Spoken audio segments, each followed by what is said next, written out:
Puji Tuhan, shalom saudara, apa kabar semuanya saudara? Saya percaya kita dalam lindungan Tuhan saudara. Sebentar lagi kita mau merayakan Natal, setiap kita akan merayakan sukacita yang daripada Tuhan saudara. Dan saya percaya setiap kita terus mengalami kasih Tuhan dalam hidup kita, dalam hidup keluarga kita saudara. Minggu ini kita mau siapkan hati kita mau datang sama Tuhan. Kita mau datang ke tahtanya yang suci saudara. Kita jumpai tahtanya, mari siapkan hati kita. Tuhan, kami bersyukur Tuhan. Sebentar lagi Tuhan akan kami lalui Tuhan tahun yang baru Tuhan.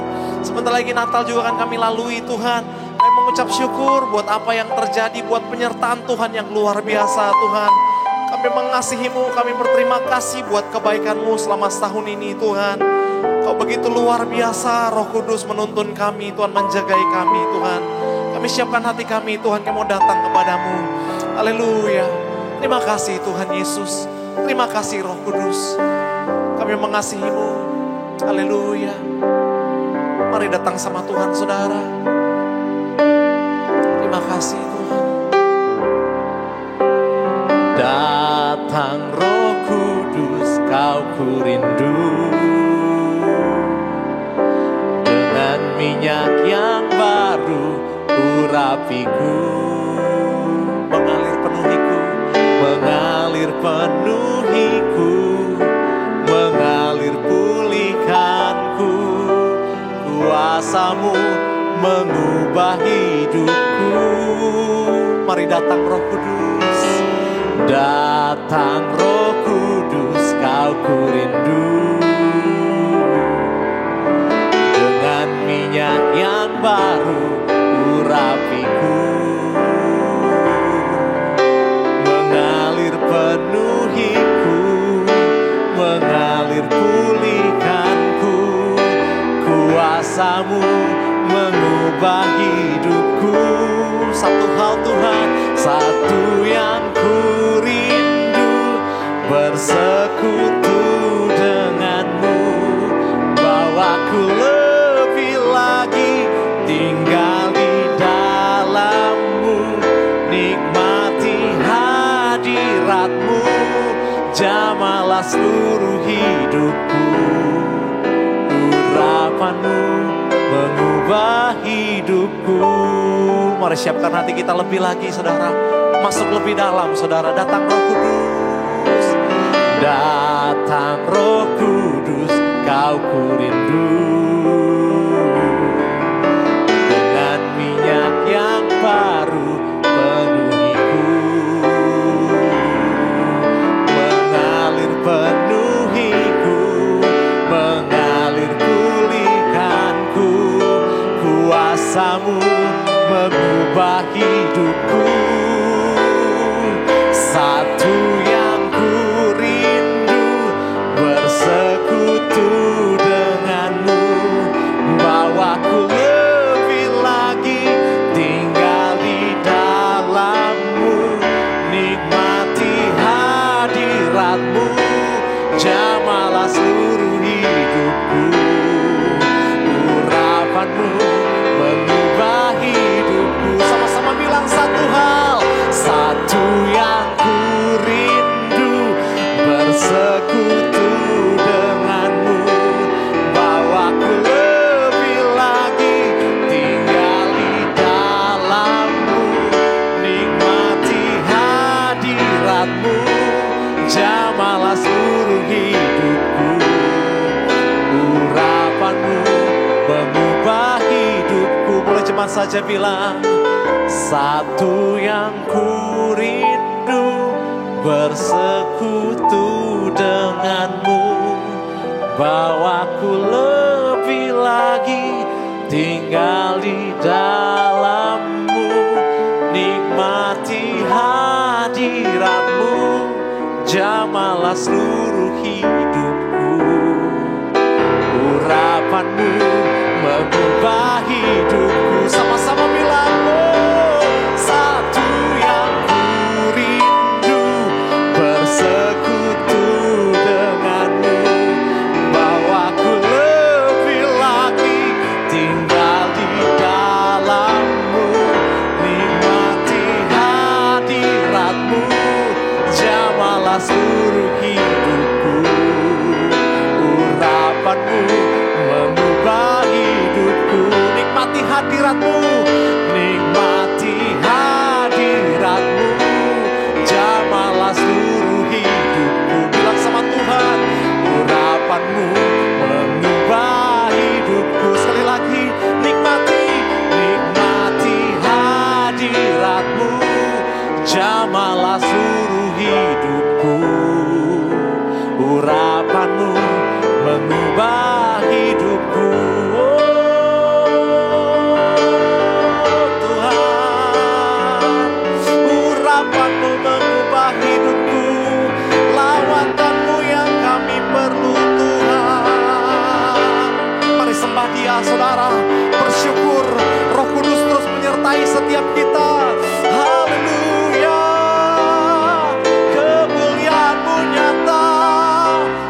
cinta Engkau ya Bapa. Oh segalanya buat kami.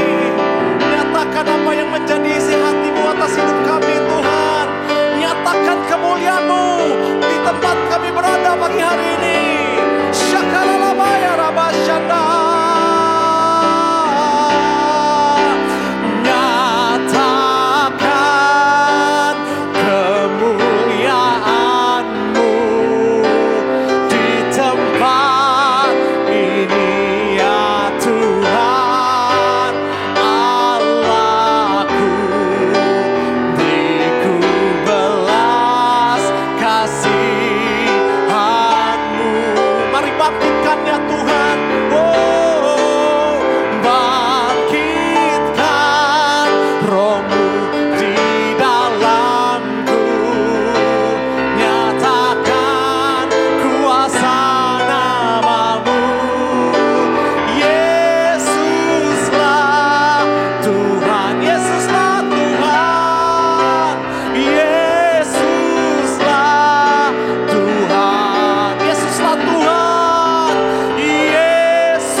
Dua tangan saudara, bilang nyatakan, nyatakan kemuliaan-Mu di tempat ini ya Tuhan Allahku, beriku belas kasihan-Mu.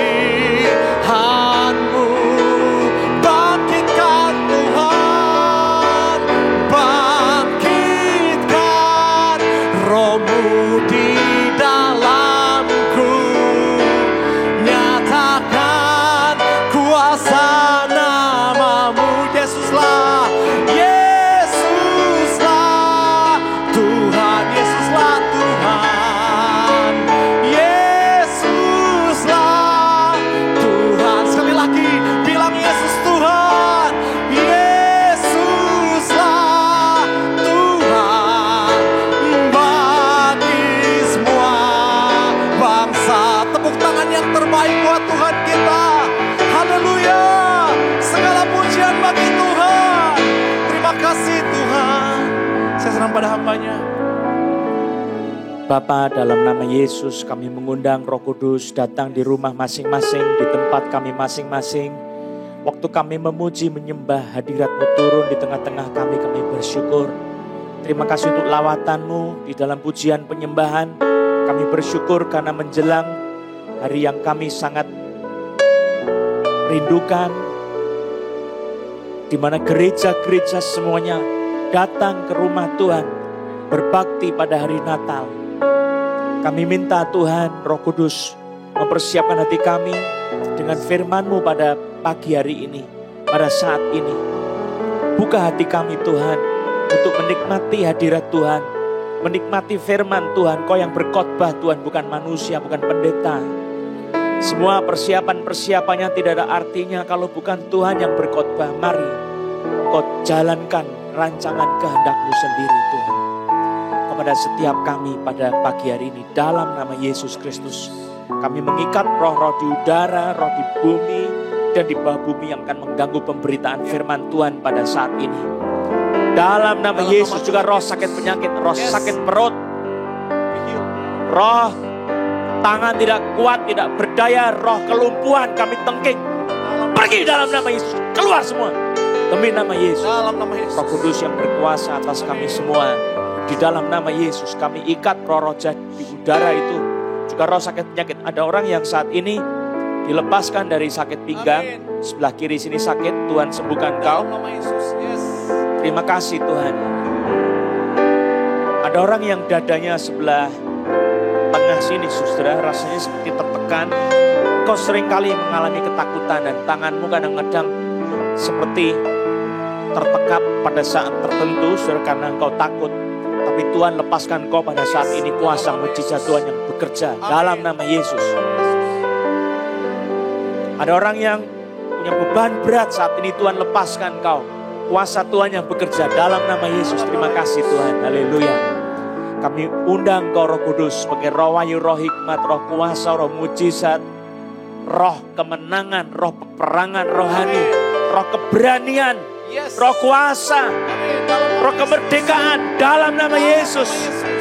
Memerdekakan kami semua di dalam nama Yesus. Sudah ada orang yang lehernya sakit, sudah boleh pegang leher saudara. Saya akan berdoa buat teman-teman yang lehernya sakit semua. Juga yang pinggangnya sakit, ada syaraf kejepit atau ada masalah-masalah di situ. Coba pegang bagian tubuh yang sakit itu. Demi nama Yesus Kristus, kerajaan Allah datang dan turun ke atasmu dalam nama Yesus. Bilur-bilur Yesus dinyatakan menyembuhkan engkau. Darah Yesus menghancurkan musuh, kuasa gelap, sakit penyakit. Keluar dalam nama Yesus dan terimalah kesembuhan itu di dalam nama Yesus. Terima kasih Tuhan. Ada orang yang tangannya seringkali dislocation ya. Tulangnya seringkali lepas dari tempatnya. Tuhan sembuhkan kau pada saat ini. Kau bisa merasakan ada suatu suara di dalam alam roh. Sedang bekerja menjamah melepaskan kau. Demi nama Yesus Kristus. Terima kasih Tuhan. Itu bukan saya tapi Roh Kudus sendiri yang bekerja menyatakan kemuliaannya. Terima kasih Tuhan Yesus. Mari bangkitkan iman kami, beri hati yang haus dan lapar akan firman-Mu Tuhan. Sehingga firman-Mu berbicara kami mendengar, kami mengerti karena Engkau yang bicara. Engkau yang menjelaskan kitab suci kepada kami semua. Dalam nama Yesus Kristus. Terima kasih Tuhan. Terpuji nama Yesus Kristus. Demi nama Yesus. Amin. Amin. Saudara, pada pagi ini saya akan membahas masih tentang serial Elia. Ini yang keempat, yaitu tentang kontes pertandingan antara Allah yang hidup dengan berhala. Nah, dalam hal ini adalah Tuhan Allah Israel melawan Baal dan nabi-nabinya. Nah, saya ingin mengajak kita melihat kitab suci dari 1 Raja-Raja pasal 18. Ayat ini sangat luar biasa, sudah mengandung banyak kebenaran kitab suci, maka saya akan masih membahas dalam pertemuan berikutnya, cuma karena kita sudah masuk dalam periode Natal. Saudara, minggu depan saya akan membahas khotbah Natal. Lalu kemudian saya kembali lagi ke bagian ini, saudara. 1 Raja-Raja 18 ayat 17 sampai dengan ayat yang ke-40.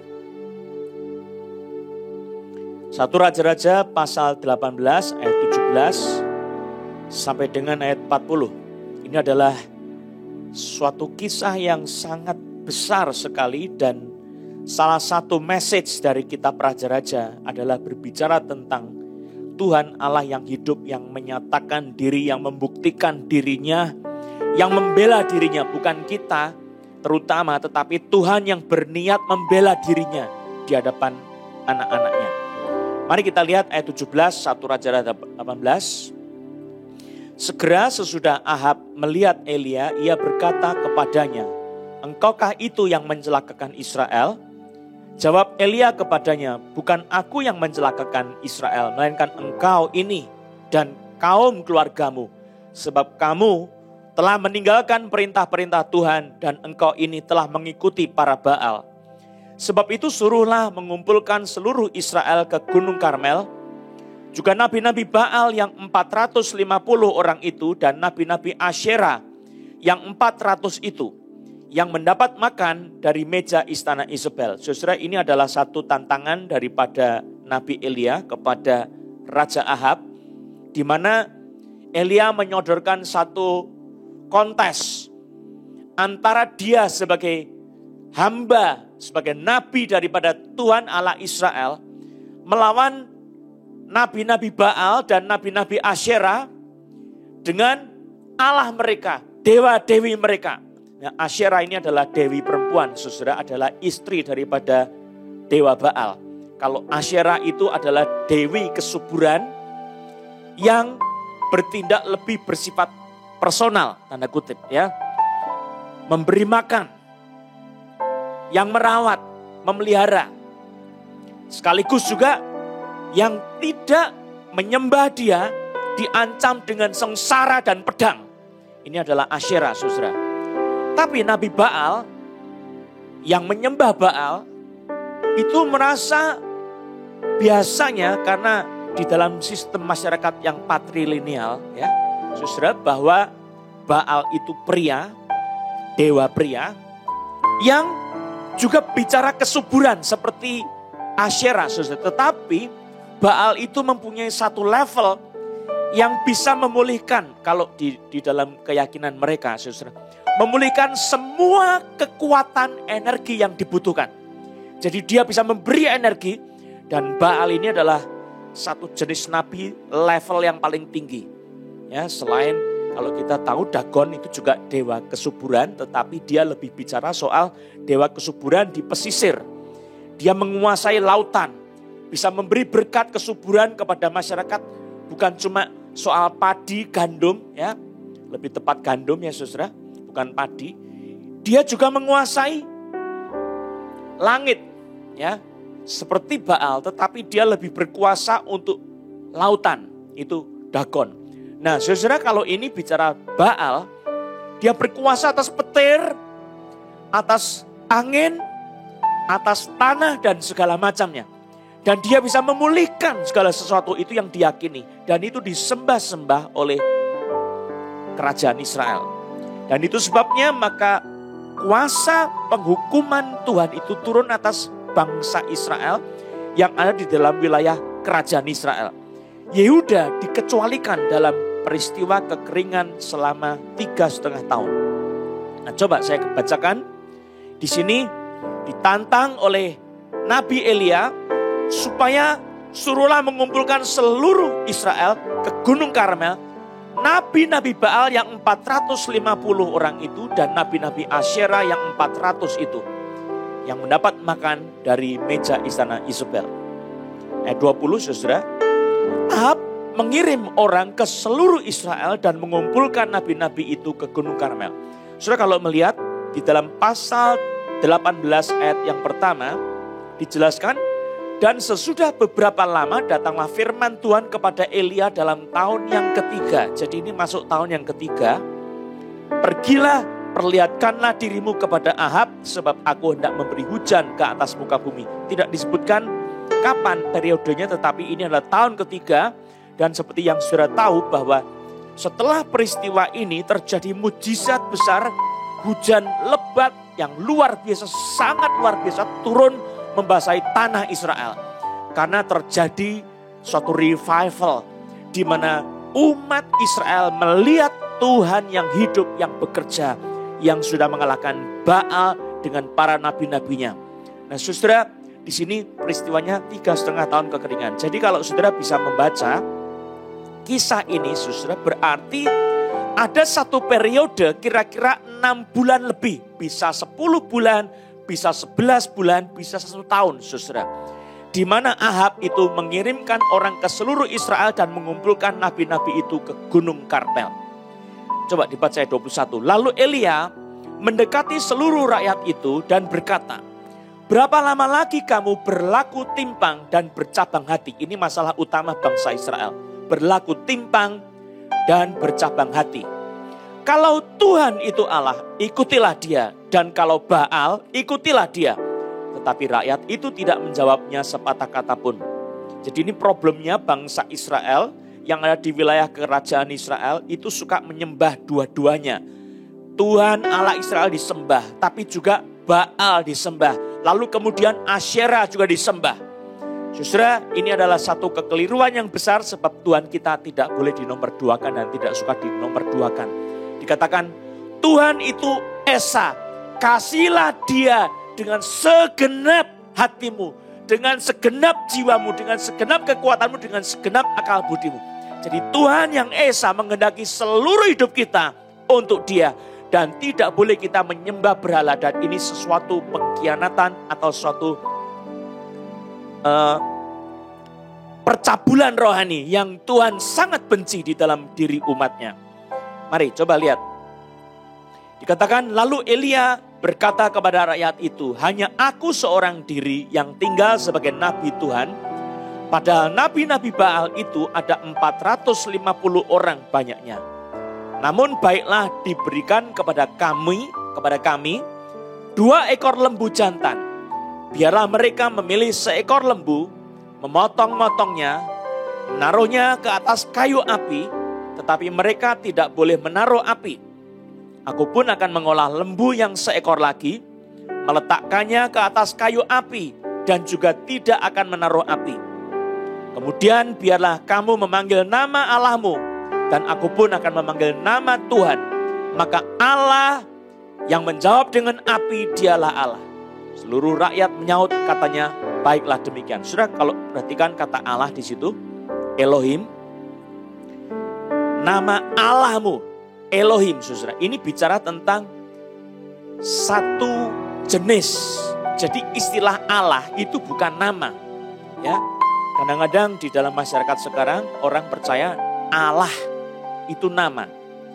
Jadi kita sebagai orang Kristen, sebagian ada yang percaya itu Allah itu adalah nama, jadi mereka tidak mau menyebut nama Allah. Tapi kalau saudara membaca kitab suci, Elohim itu menunjuk kepada jenis, bukan kepada nama. Ya, yang menjadi nama itu adalah Tuhan. Jadi Alkitab tidak alergi dengan kata Elohim, dengan kata Allah. Dia menyebut Allah, Tuhan Allah. Jadi Tuhan yang adalah Allah. Coba dibaca ayat 24. Kemudian biarlah kamu memanggil nama Allahmu, dan aku pun akan memanggil nama Tuhan. Maka Allah yang menjawab dengan api, dialah Allah. Ini bicara soal kualitas atau jenis.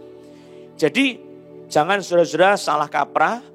Kebiasaan orang-orang kalau sesuatu yang baru lalu kemudian mendengar dan menganggap itu sesuatu yang dicerahkan. Padahal tidak, saudara. Jelas sekali konsep-konsep ini memberitahukan istilah Allah itu adalah istilah yang menunjuk kepada jenis. Maka Allah yang menjawab dengan api, dialah Allah. Kalau Tuhan itu Allah, ya Tuhan itu yang disebut sebagai Allah sejati. Kalau Baal itu yang menjawab dengan api, maka berarti Baal adalah Allah sejati. Tapi puji Tuhan, siapa yang benar dinyatakan di dalam kitab suci. Coba baca seterusnya. Seluruh rakyat menyaut, katanya, baiklah demikian. Kemudian Elia berkata kepada nabi-nabi Baal itu, pilihlah seekor lembu dan olahlah itu dahulu. Jadi kalau istilah catur itu dipor, ya, difor atau diberi hak istimewa dulu. Silakan kamu dulu. Kalau catur itu yang putih, ya, bidak putih itu jalan dulu. Dan biasanya secara strategi, secara posisi sudah menang dulu karena dia melangkah duluan, saudara.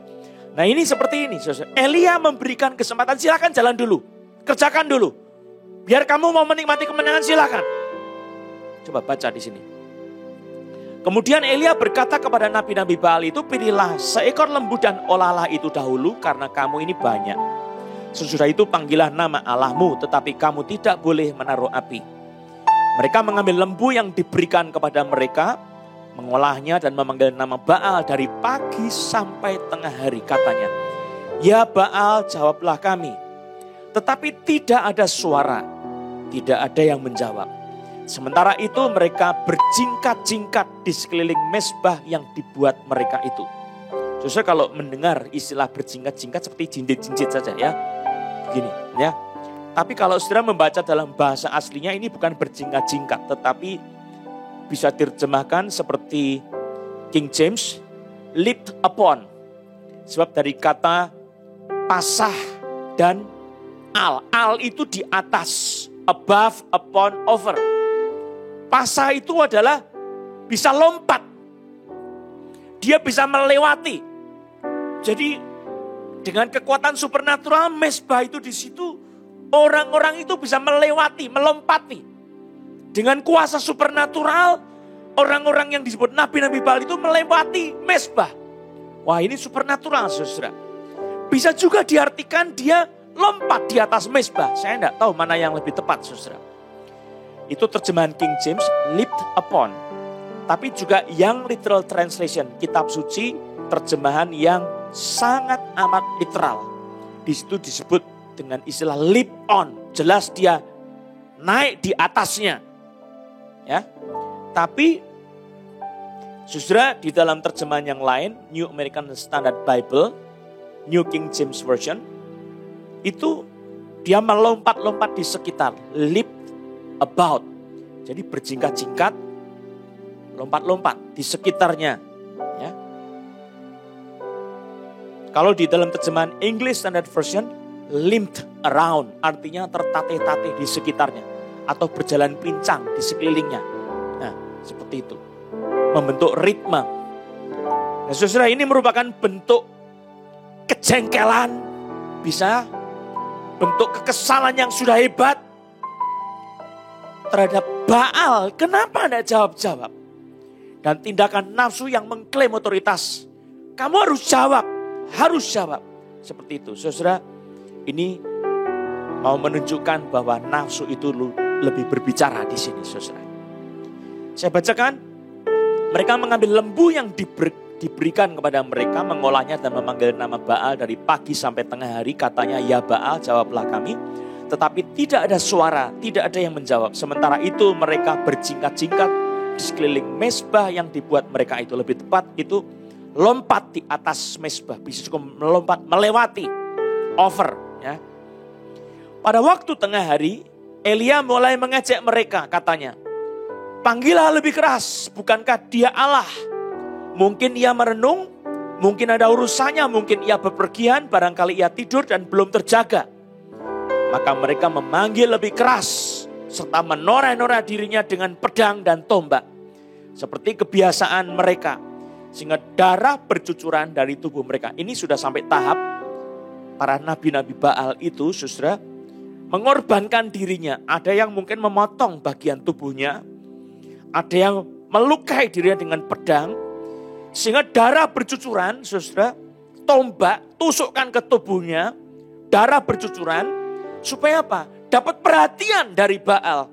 Karena ternyata Baal itu tidak memperhatikan doa mereka sedemikian rupa. Kok diam saja? Dan ini sesuatu mengundang perhatian Baal. Atau sesuatu duka cita, kengerian sedang terjadi. Kenapa kok begini? Nah, saudara, ada juga satu ritual karena mereka percaya bahwa Baal itu mati, sehingga yang namanya Asyera itu ganti pasangan, saudara. Baal bisa mati, saudara, itu kalau tradisi orang-orang di Mesopotamia di situ. Karena ini dewa-dewa bisa mati, saudara. Nah, makanya Asyera ini punya 3 suami, pernah jadi 3 suami dari dewa besar semuanya. Ya, sebelum itu saya mau jelaskan dulu lebih jauh ya. Dari ayat 27, coba dibaca lagi. Pada waktu tengah hari, jadi sudah siang hari dari pagi sampai siang, Elia mulai mengejek mereka, katanya, panggillah lebih keras, bukankah dia Allah? Mungkin ia merenung, mungkin ada urusannya, mungkin ia bepergian. Barangkali ia tidur dan belum terjaga. Maka mereka memanggil lebih keras. Jerit-jerit, saudara. Teriak-teriak. Ya Baal, jawablah kami. Teriakan-teriakan terus. Doa yang semangat. Ini doa lebih keras daripada pendeta-pendeta karismatik. Pendeta-pendeta Injili. Tidak ada yang lebih semangat doanya seperti ini, saudara. Tapi mereka tidak mengenal Allah yang benar. Ayat 28. Maka mereka memanggil lebih keras serta menoreh-noreh dirinya dengan pedang dan tombak seperti kebiasaan mereka, sehingga darah bercucuran dari tubuh mereka. Sesudah lewat tengah hari mereka kerasukan sampai waktu mempersembahkan korban petang. Jadi bukan tidak ada kuasa iblis di situ, tetap ada kuasa iblis tetapi tidak berdaya. Dikatakan tetapi tidak ada suara, tidak ada yang menjawab. Tidak ada tanda perhatian. Kata Elia kepada seluruh rakyat itu, ayat 30. Datanglah dekat kepadaku. Maka mendekatlah seluruh rakyat itu kepadanya. Lalu ia memperbaiki mezbah Tuhan yang telah diruntuhkan. Itu, perhatikan. Elia bukan membuat mezbah baru. Tetapi dia memperbaiki mezbah yang ada, yang sudah rusak. Di dalam pekerjaan Tuhan, saudara, mezbah hidupmu, saya mau tanya, sudah rusak apa? Masih bagus? Saudara masih berhubungan sama Tuhan atau sudah tidak lagi berhubungan dengan Tuhan? Saudara, kalau engkau mau melihat kuasa Tuhan, perbaiki mezbahmu. Bukan bongkar mezbah, ganti mezbah baru, batu yang baru, bukan. Tapi di tempat yang sama, di tempat di mana engkau memuji menyembah Tuhan, sekarang tidak lagi, disitulah engkau sembah Tuhan kembali. Sembahlah dia kembali. Tuhan Allah yang hidup, Yesus Kristus, Allah Bapa, Allah Roh Kudus, kita sembah dia. Saudara, Elia memperbarui mezbah. Saudara, itu istilah yang dipakai itu mending ya. Seperti baju yang robek dijahit kembali. Itu sesuatu yang luar biasa, saudara. Tuhan itu tidak suka sama sesuatu yang baru sama sekali, baru grace, bukan. Kalau saudara tahu yang namanya kainos, hati yang baru, itu adalah hati yang lama yang ditransformasi menjadi baru. Diperbaiki sehingga punya kualitas sangat baru. Sehingga yang lama sudah berlalu tetapi yang baru sudah datang.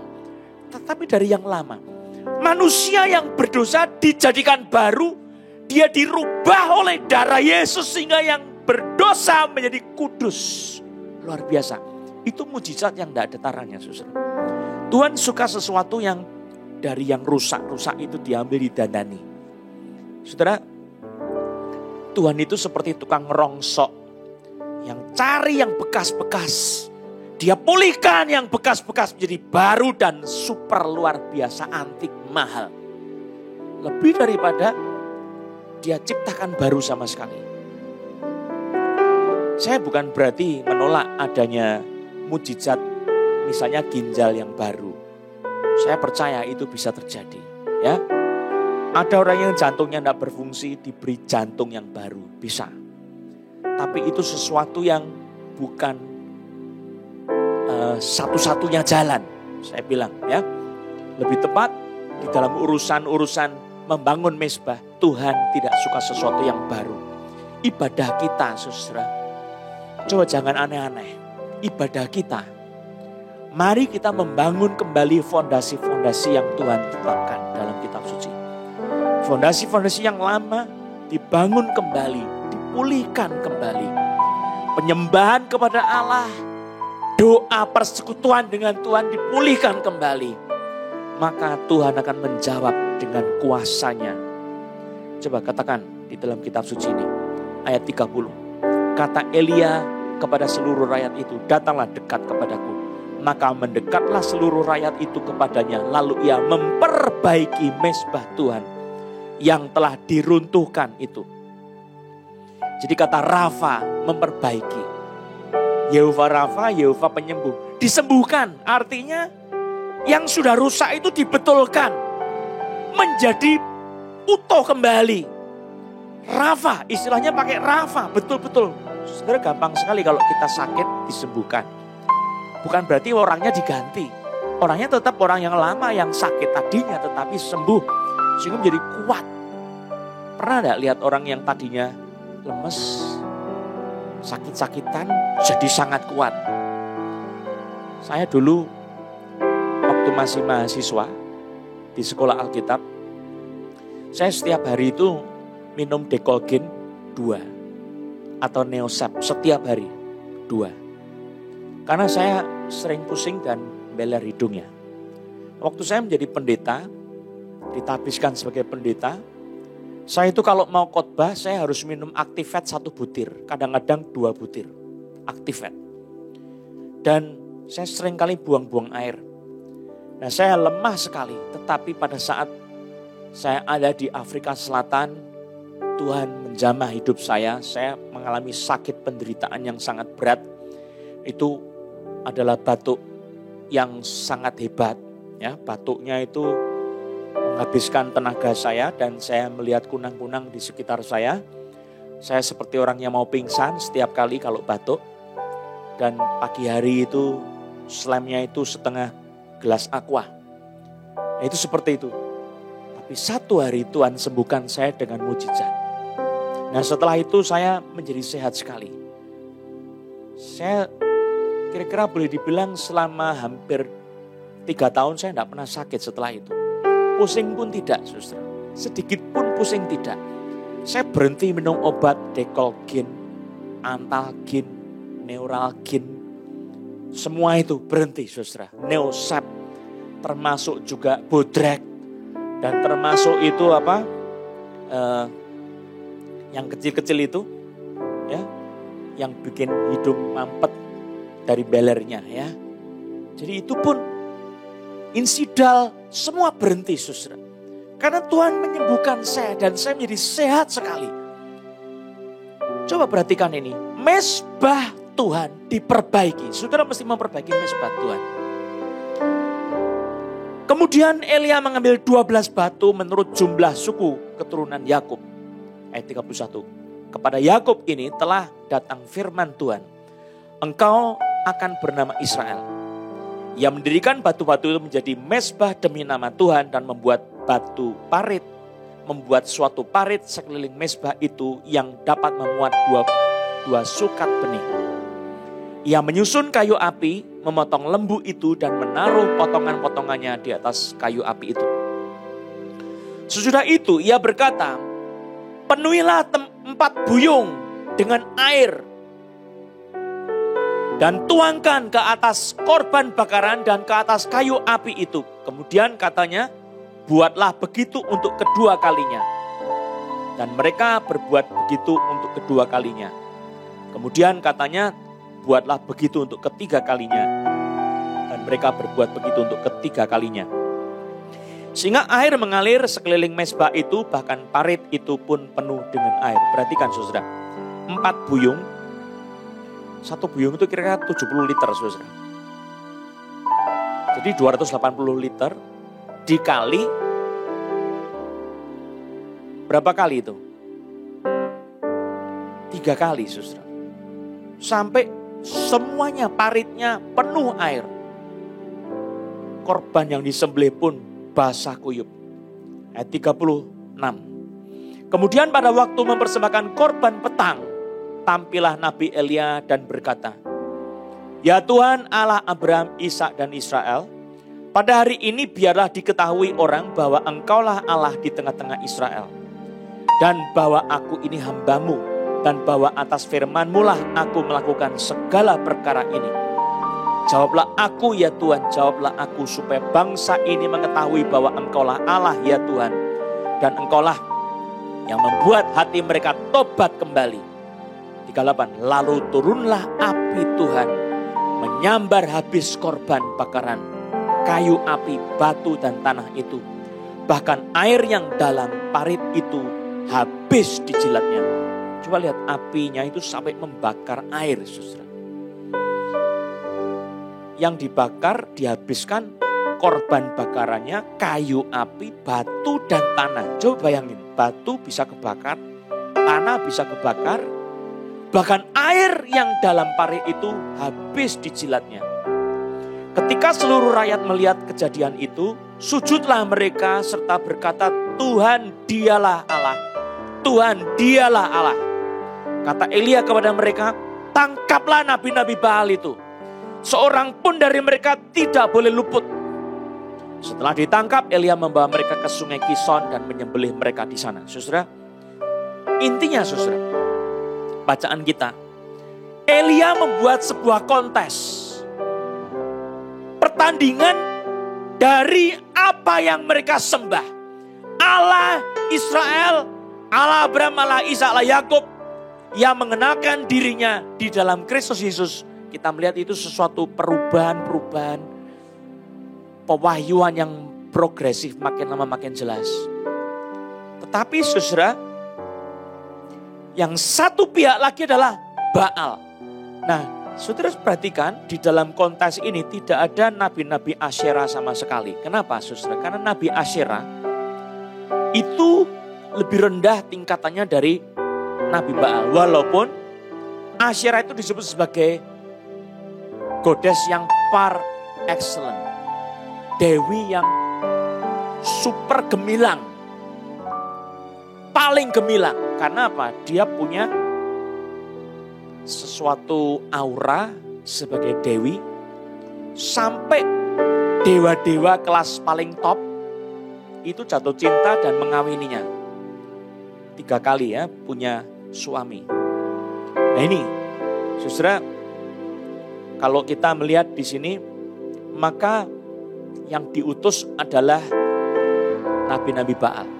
Kenapa? Sebab Baal itu lambang daripada pemulihan segala kekuatan. Tetapi yang namanya Asyera lebih kepada dewi yang memberi makan, saudara. Jadi tidak dipertandingkan.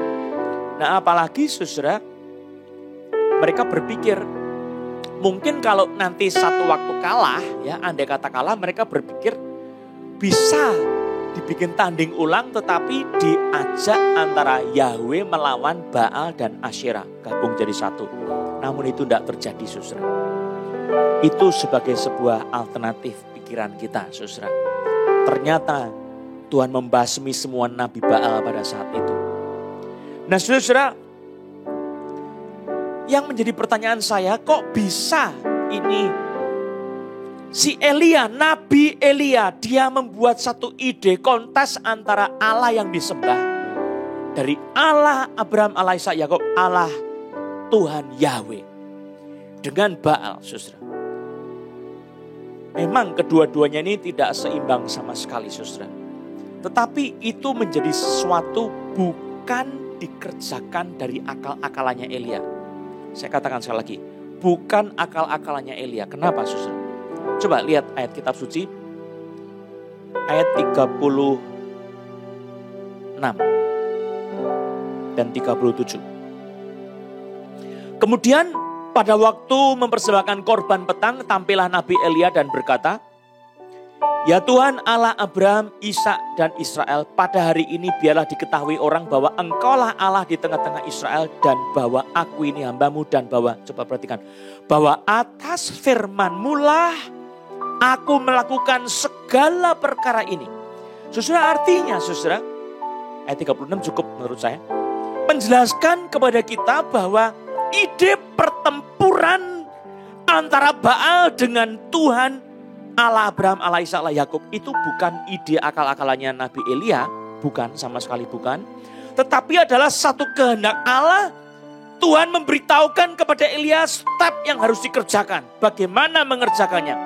Tetapi kalau kita membaca bagaimana dia itu berbicara kepada Raja Ahab, pada intinya dia hanya menjelaskan prinsipnya, saya menantang nabi-nabi Baal dan Asyera gabung jadi satu, lawan Tuhan Allah kita, Allah Yahweh Elohim, Allah Abraham, Allah Ishak, Allah Yakub. Allah yang benar akan menunjukkan kuasanya dan dialah yang menjawab doa kita. Siapa lebih kuat? Di situ Allah sejati terjadi, terbuktikan. Nah, ini adalah satu kontes, saudara, yang tidak bisa dikerjakan karena kemauan manusia. Tidak bisa. Saudara mau kontes sama orang-orang yang tidak kenal sama Tuhan, lalu kemudian mau menunjukkan bahwa engkau punya Allah hebat, tapi kalau bukan atas perintah Tuhan, kecelakaan besar akan terjadi. Saudara, ini adalah satu kehendak Tuhan sendiri yang bicara sama Elia. Dan Elia tahu benar-benar Tuhan menghendaki satu kontes ini dan dia berbicara secara lantang kepada Raja Ahab. Nah, saudara, saya ingin mengajak kita untuk berbicara tentang latar belakang kontes ini, saudara. Jadi saya sudah jelaskan di dalam ayat-ayat tadi yang kita baca, masalah utama bangsa Israel ini adalah perselingkuhan rohani, ketidaksetiaan umat Israel terhadap Tuhan Allah yang hidup. Allah yang sudah membebaskan mereka keluar dari tanah Mesir, memberi tanah Kanaan. Itu Tuhan Allah yang hidup tidak disembah, tapi mereka selingkuh. Tetap masih menyembah Allah Yahweh, tetapi mereka mencemarkan diri dengan Baal dan Asyera. Nah, saudara-saudara yang dikasihi oleh Tuhan Yesus Kristus, masalah ini kenapa? Yaitu problem utamanya adalah mereka sudah mendua hati. Saudara yang dikasihi Tuhan, kalau engkau mendua hati, sebetulnya adalah satu kekejian di mata Tuhan. Allah tidak menghendaki engkau menyembah Tuhan dengan hati mendua. Penting sekali. Saya bacakan 1 Raja-Raja 18 ayat 21. Lalu Elia mendekati seluruh rakyat itu dan berkata, berapa lama lagi kamu berlaku timpang dan bercabang hati? Kalau Tuhan itu Allah, ikutilah dia, dan kalau Baal, ikutilah dia. tetapi rakyat itu tidak menjawabnya sepatah kata pun. Saudara, Tuhan membenci kelakuan yang timpang dan bercabang hati. King James mengatakan hard between two opinions. Gantung di tengah-tengah dua pendapat. Tidak milih ini, tidak milih itu. Kalau pilih ya pilih dua-duanya. Itu. Leaping on the two branches. Itu yang literal translation. Jadi lompat di antara dua carang. Pindah sini, pindah sana. Pindah sini, pindah sana. Ikut Allah Yahweh, ikut Baal. Ikut Baal, ikut Asyera. Putar-putar terus. Karena Baal sama Asyera jadi satu, saudara. Suami istri, saudara. New American Standard Bible. Hesitate between two opinions. Bingung, heran. Ada ini, ada itu, dua-duanya menarik. Tuhan tidak suka dari nomor 2, saudara. Tuhan tidak suka sama sekali kalau engkau menyembah Tuhan sembahlah sepenuh hati. Nah, akarnya kenapa kok bisa mendua hati, saudara? Ada dua hal. Akar yang pertama adalah ketidakjelasan dan ketidakyakinan tentang siapa yang benar-benar Tuhan Maha Tinggi. Siapa yang layak disebut sebagai Allah. Siapa yang layak disebut sebagai Allah. Tidak jelas, tidak yakin. Karena dilihat prakteknya. Yang menyembah Baal bisa subur makmur. Gemali paro jinawi toto titi tentrem kertorajo. Tidak ada susah. Yang menyembah Asyera bisa bernikmat-nikmat. Yang tidak menyembah Asyera bisa kena kebuntungan, kemiskinan, kemelaratan, penderitaan. Yang menyembah Yahweh tidak sepenuh hati kok bisa susah. Nah, saudara, timbul pikiran. Yang menyembah Asyera setengah-setengah hati bisa makmur. Kenapa begitu? Kalau menyembah Yahweh harus sepenuh hati. Saudara, menyembah Tuhan Allah kita itu harus sepenuh hati. Itu kemauan Tuhan, saudara. Tidak sepenuh hati itu menjadi problem dalam hidup kita. Saudara, ketidakjelasan secara ketidakmatangan pikiran iman dari seseorang. Jadi melihat Allah itu, saudara, separuh-separuh. Kenapa? Dia tidak melihat realitas Tuhan itu menuntut segenap hati kita menyembah Dia. Dan yang kedua, saudara, itu adalah ilah zaman yang sudah menutup mata hati umatnya. Saya bacakan 2 Korintus pasal 4 ayat 3 dan 4. Jika Injil yang kami beritakan masih tertutup juga, maka ia tertutup untuk mereka yang akan binasa, yaitu orang-orang yang tidak percaya, yang pikirannya telah dibutakan oleh ilah zaman ini. Perhatikan. Pikirannya telah dibutakan oleh ilah zaman ini. Sehingga mereka tidak melihat cahaya Injil tentang kemuliaan Kristus. Yang adalah gambaran Allah. Sehingga hanya Tuhan yang sanggup membuka mata hati dari anak-anaknya. Ya, hanya Tuhan yang sanggup. 1 Raja-Raja pasal 18 ayat 36 dan 37. Saya bacakan. Kemudian pada waktu mempersembahkan korban petang, tampillah Nabi Elia dan berkata, ya Tuhan Allah Abraham, Ishak dan Israel, pada hari ini biarlah diketahui orang bahwa engkaulah Allah di tengah-tengah Israel, dan bahwa aku ini hambamu, dan bahwa atas firman-Mu lah aku melakukan segala perkara ini. Lihat ayat 37, jawablah aku ya Tuhan, jawablah aku, supaya bangsa ini mengetahui bahwa engkaulah Allah ya Tuhan, dan engkaulah yang membuat hati bangsa, hati mereka bertobat kembali. Engkaulah yang membuat hati mereka tobat kembali. Yang membuat tobat kembali itu adalah Tuhan. Dia membuka selubung yang menutupi ilah zaman yang mencelakakan penglihatan iman kita. Dibuka oleh Tuhan. Maka seseorang bisa bertobat. Ini adalah tugasnya Elia. Tugasnya hamba-hamba Tuhan. Tugasnya Rasul Paulus. Dia bilang kepada Paulus, Rasul Yesus Kristus, untuk orang-orang non-Yahudi. Aku mengutus engkau kepada mereka untuk membuka mata mereka. Dikatakan, supaya mereka berbalik dari kegelapan kepada terang.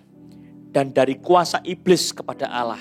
Supaya mereka oleh iman mereka kepadaku memperoleh pengampunan dosa dan mendapat bagian dalam apa yang ditentukan untuk orang-orang yang dikuduskan. Jadi pekerjaan membuka mata itu pekerjaan Roh Kudus, tapi ada hamba Tuhan yang diutus untuk melakukan hal itu. Inilah Elia. Saudara, kita diutus untuk melakukan hal ini, saudara. Nah, saya ingin mengajak kita menjadi seperti Elia. Mari ikut pimpinan Tuhan, ikut pekerjaan Roh Kudus, peka kepada Roh Kudus yang memimpin hidup kita. Bagaimana saya dalam dunia saat ini memenangkan jiwa-jiwa, membuka mata mereka supaya mereka melihat terang Injil yang ajaib. Supaya melihat, tidak lagi bingung mana Allah yang hidup, mana Allah yang sejati, mana Allah yang maha kuasa, yang berkuasa atas segala sesuatu.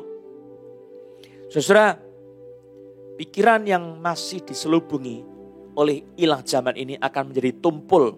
2 Korintus 3 ayat 14. Tetapi pikiran mereka telah menjadi tumpul sebab sampai pada hari ini selubung itu masih tetap menyelubungi mereka. Jika mereka membaca perjanjian lama itu tanpa disingkapkan karena hanya Kristus saja yang dapat menyingkapkannya. Jadi sekali lagi saudara, yang bisa membuka selubung kita itu Tuhan Yesus. Ya, di sini adalah Allah Yahweh yang menyatakan diri dengan api. Saudara, ada ayat yang jelas menunjukkan bahwa kekerasan hati itu walaupun dikerjakan dengan nyata, itu adalah sebab karena hati orang itu memang berdosa. Saya bacakan Yeremia 6 ayat 10. Kepada siapakah aku harus berbicara dan bersaksi supaya mereka mau memperhatikan? Sungguh telinga mereka tidak bersunat, mereka tidak dapat mendengar. Sungguh firman Tuhan menjadi cemoohan bagi mereka, mereka tidak menyukainya. Sekaria 7 ayat 11. Tetapi mereka tidak mau menghiraukan. Dilintangkannya bahunya untuk melawan. Dan ditulikannya telinganya supaya jangan mendengar. Jadi karena sengaja orang-orang itu memberontak melawan Tuhan. Saudara, tetapi kita percaya saudara, ini adalah satu kuasa Tuhan yang bekerja. Allah kita adalah Allah yang tidak pelit membuat mujizat. Allah kita adalah Allah yang suka membuat mujizat, membuktikan bahwa dirinya hidup dan berkuasa. Dan Elia punya iman, Allah yang disembah harus mengubah situasinya. Bagaimana caranya? Dia berdoa meminta Tuhan punya belas kasihan. Dia meminta sebagai pesyafaat. Dia berdoa dan Tuhan menyatakan, aku mau menghukum umat Israel yang sudah mendurhaka. Lalu dia memberikan drought, satu keadaan kekeringan sampai demikian hebat, 3,5 tahun tidak ada hujan, bahkan tidak ada embun di Israel. Lalu kemudian Tuhan mau memulihkan kembali. Doa Elia dijawab oleh Tuhan. Ini sesuatu yang dinanti-nantikan oleh hamba-hamba Tuhan. Tuhan menjawab doa-doa untuk pemulihan umat Allah. Saya berdoa saudara supaya Indonesia dipulihkan dari segala keterpurukan. Saya berdoa supaya Indonesia boleh bangkit kembali. Dan saya berdoa supaya Tuhan menunjukkan dirinya kepada kita. Di sini Allah membela namanya sendiri, bukan manusia membela Allah. Saudara, manusia mengikuti Allah yang bergerak membela namanya. Ini penting sekali. Bukan kita yang berperang untuk Tuhan, tapi Tuhan yang berperang untuk kita. Kita menjadi alat Tuhan untuk menyatakan kemuliaannya.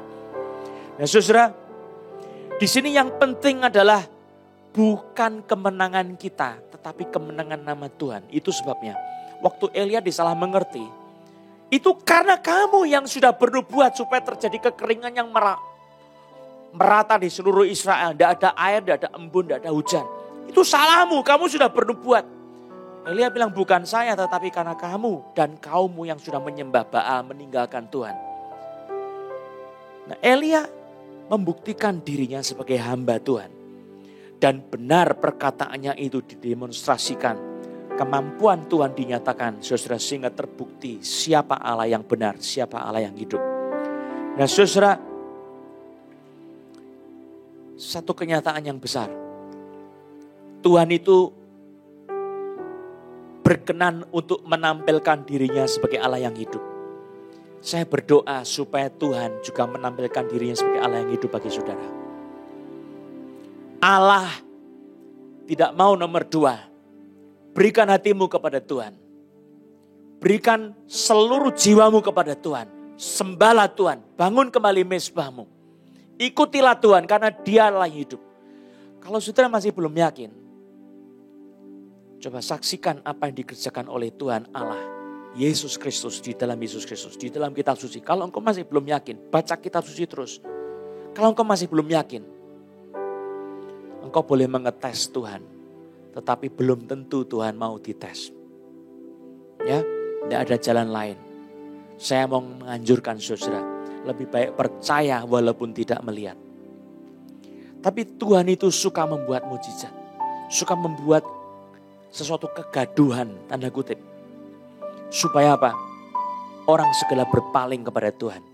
Nah, pada waktu bangsa Israel melihat Allah itu menjawab dengan api. Disambar itu semua mezbah Tuhan yang dipersembahkan oleh Elia. Maka kemudian bangsa Israel berkata, Tuhan, Yahweh itulah Allah, Yahweh itulah Allah. Dan akhirnya saudara, semua nabi-nabi Baal itu disembelih. 450 nabi Baal itu disembelih. Dan saudara, Tuhan ingin kita hanya menyembah dirinya, namanya yang kudus. Saudara, pada saat kita datang kepada Tuhan, mari kita berikan hati kita kepada Tuhan. Karena Dia Allah yang patut kita sembah. Kontes ini adalah satu tanda bahwa Tuhan kita di dalam pelayanannya sebagai Allah untuk melayani kita. Dia suka menunjukkan dirinya pada saat Dia berkenan. Itu saya mau garis bawahi. Pada saat Tuhan berkenan, maka Dia baru menunjukkan dirinya dengan murah hati kepada kita. Maka jangan alergi sama Tuhan yang membuat mujizat. Kalau Dia suka membuat mujizat itu karena Dia suka menunjukkan dirinya pada waktunya Dia sudah berkenan kepada kita. Nah, saudara yang dikasihi oleh Tuhan Yesus Kristus, firman Tuhan ini menjadi peringatan bagi kita. Tuhan Allah kita itu Allah yang paling dahsyat, paling hebat. Dia lebih tinggi daripada dewa-dewa manapun juga. Tidak ada Allah yang seperti Allah kita. Mari kita bangkit berdiri. Kita akan merayakan Natal. Menyembah Tuhan kita Yesus Kristus seperti orang Majus. Dia sanggup melakukan segala perkara. Ku rasakan kuasa yang tak terbatas. Ku yakin Kau nyata di sini. Kemenangan terjadi di sini. Ku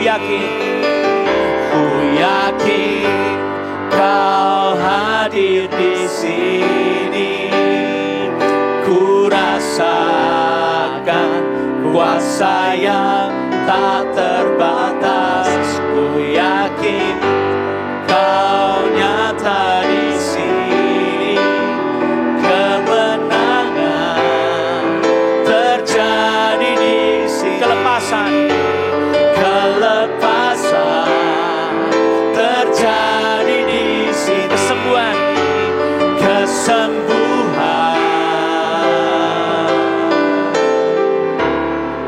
terjadi di sini. Musik terus menyanyikan. Sudah kita berdoa, Roh Kudus, hamba-Mu selesai berbicara, tetapi Engkau sedang berbicara dalam hati manusia. Semua dari kami biar berpaling kepada Tuhan. Engkaulah Allah yang menyukai penyerahan total, segenap hati, segenap jiwa, segenap kekuatan, segenap akal budi. Engkau tidak suka dinomor duakan Tuhan. Ampuni kalau kami seringkali mengutamakan hobi kami sendiri. Kami mengambil waktu untuk diri kami sendiri dan mengabaikan Tuhan. Kami menomorsatukan mungkin gadget, mungkin main game, mungkin tidak lagi memperhatikan persekutuan doa sebab kami chatting sama teman-teman. Oh Yesus, kami membangun sesuatu yang salah, mezbah-mezbah yang baru yang salah. Pada saat ini kami minta Roh Kudus sama hati kami supaya kami membangun kembali mezbah yang lama yang dulu pernah kami bangun. Mezbah untuk Yahweh Elohim Allah Abraham, Allah Isa, Allah Yakub, Allah Tritunggal, Bapa, Anak dan Roh Kudus. Allah yang sama, Allah yang Esa, Tritunggal yang Esa.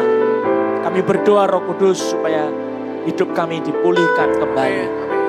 Kami berdoa Roh Kudus, supaya hidup kami menyembah dengan benar, membangun mezbah dengan benar,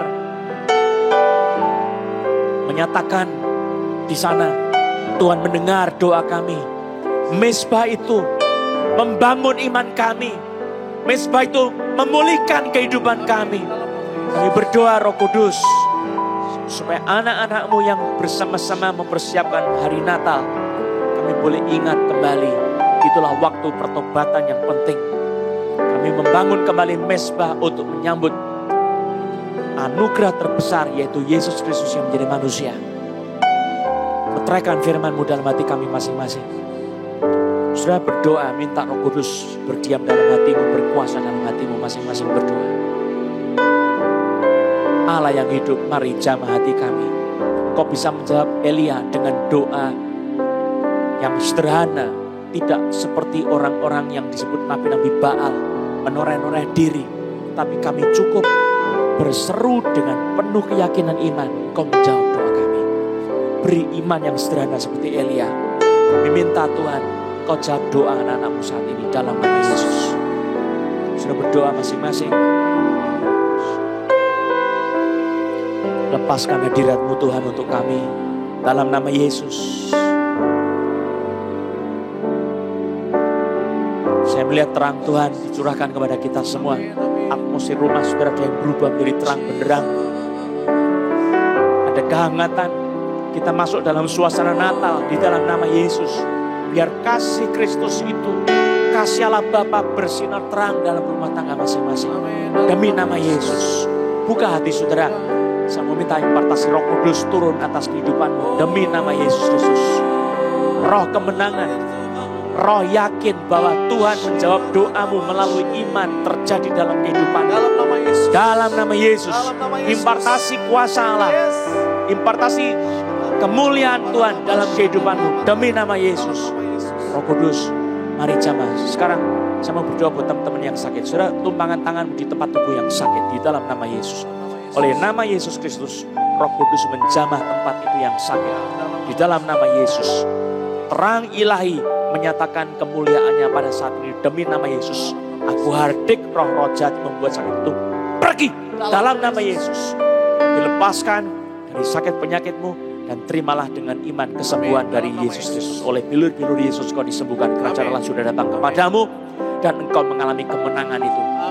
Gerakkan bagian tubuh saudara dengan iman. Pencet bagian yang tadinya sakit. Dengan iman. Kau mengalami kesembuhan itu. Bersaksilah kepada teman-temanmu.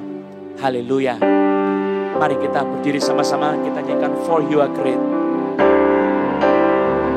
For You Are Great. You do miracles so great. There is no one else like you. There is no one else like you. For You are great. You do miracles so great. There is no one else like you. There is no one else like you. For You are great, Lord. For You are great. You do miracles so great. There is no one else like you. There is no one else like you.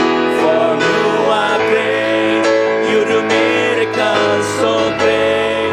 There is no one else like you. There is no one else like you. There is no one else like you. There is no one else like you. There is no one else like you.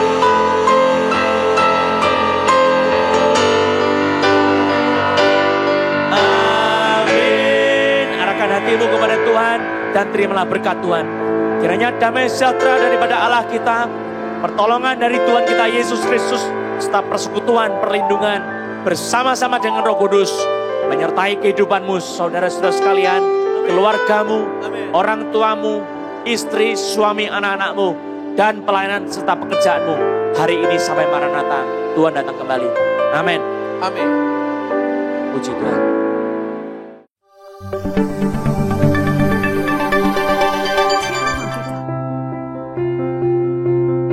Shalom Jemaat Tuhan, berikut merupakan informasi terupdate seputar Cross Harvest Church. Mujizat Yesus untukmu merupakan pelayanan firman dan doa kesembuhan ilahi bagi setiap pergumulan hidup saudara. Selama acara berlangsung, saudara dapat menghubungi hotline gereja berikut ini dan akan didoakan secara langsung oleh hambanya. Acara ini akan disiarkan di Facebook dan YouTube CHC Gading Serpong setiap hari Selasa pukul 7 sampai setengah 9 malam. Untuk kamu yang masih muda, kalian dapat bergabung bersama online youth service setiap hari Sabtu pukul 7 malam via Zoom. Untuk informasi ID Zoom, kalian dapat menghubungi hotline gereja berikut ini.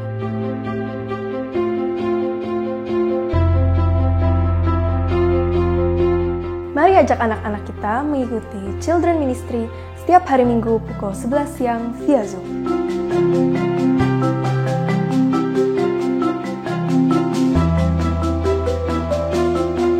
Sunday Celebration.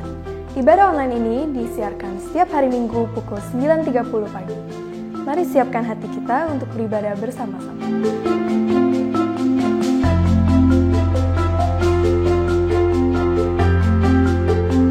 Bagi jemaat yang ingin memberikan persembahan mingguan, persepuluhan, dan persembahan ucapan syukur, jemaat bisa memberikannya melalui rekening gereja berikut ini.